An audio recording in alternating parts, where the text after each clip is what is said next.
SMP Unit Tanian NIM 2014-578. Kali ini saya akan membahas pertemuan mengenai makalah presentasi dari kelompok kami mengenai ISP atau Internet Service Provider. ISP atau yang disebut dengan Internet Service Provider adalah sebuah badan atau perusahaan yang menghubungkan komputer melalui komunikasi ke server ISP yang telah terhubung ke internet atau bisa dikatakan sebagai penyedia jasa layanan internet.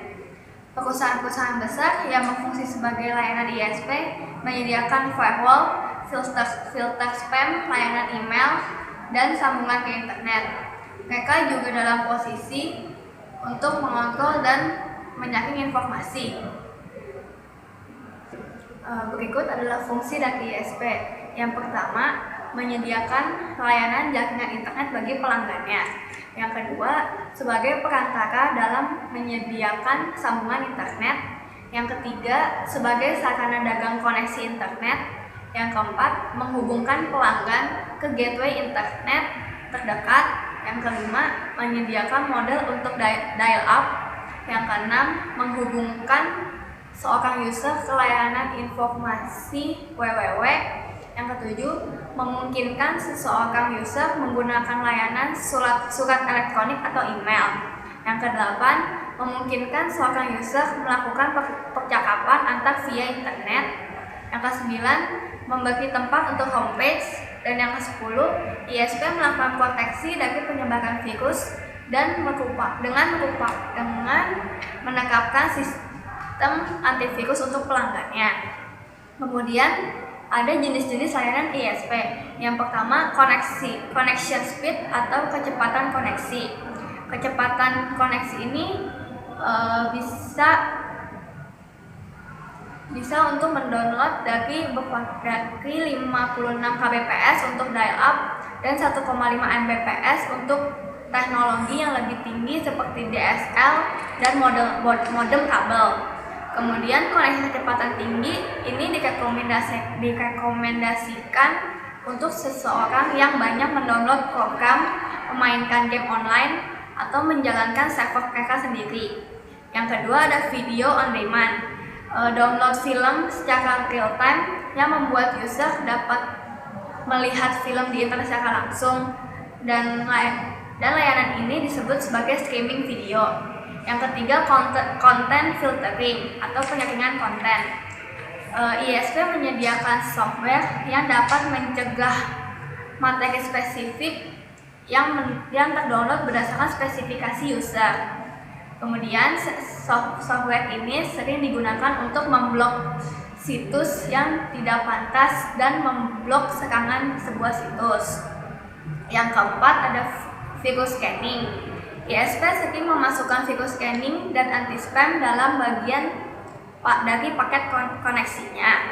ISP kebanyakan memindai kode berbahaya dari file yang di-upload dari user dan yang sampai ke user berikutnya. Kemudian ada IP telepon. ISP juga menyediakan layanan IP telepon yang memungkinkan user untuk menelepon dan menerima telepon dari internet. Kemudian ada personal homepage. Personal homepage sering disediakan dalam layanan ISP. Biasanya ukuran ruang web dan trafik yang disediakan terbatas. Kemudian ada web hosting service. Web hosting service biasanya dibeli berdasarkan ukuran website dan antisipasinya setiap bulan. Kemudian ada yang namanya tipe layanan dari ISP. Yang pertama, dial on demand internet. Dial on demand ini adalah layanan internet di mana pelanggan tidak terkoneksi secara terus-menerus ke internet dan pelanggan akan dibebani biaya berdasarkan lamanya mereka terkoneksi ke internet. Dedicated internet. Pelanggan yang menggunakan dedicated internet akan terhubung terus dengan internet selama 24 jam. Dan sistem pembayaran dari layanan ini juga biasanya dilakukan per bulan, di mana pelanggan akan membayar sesuai dengan paket yang ditawarkan. baik selama sebulan tersebut pengguna menggunakan internet selama 24 jam atau tidak. Terus yang ini merupakan adalah topik dari presentasi dari kelompok kami, bagaimana internet terkoneksi ke komputer Anda. Langkah pertama, koneksikan internet Anda melalui ISP atau Internet Service Provider. Dan ISP akan memberikan IP address yang digunakan oleh berbagai layanan internet untuk mengidentifikasi Anda dan mengirimkan informasi kepada Anda seperti email dan situs web yang akan Anda kunjungi.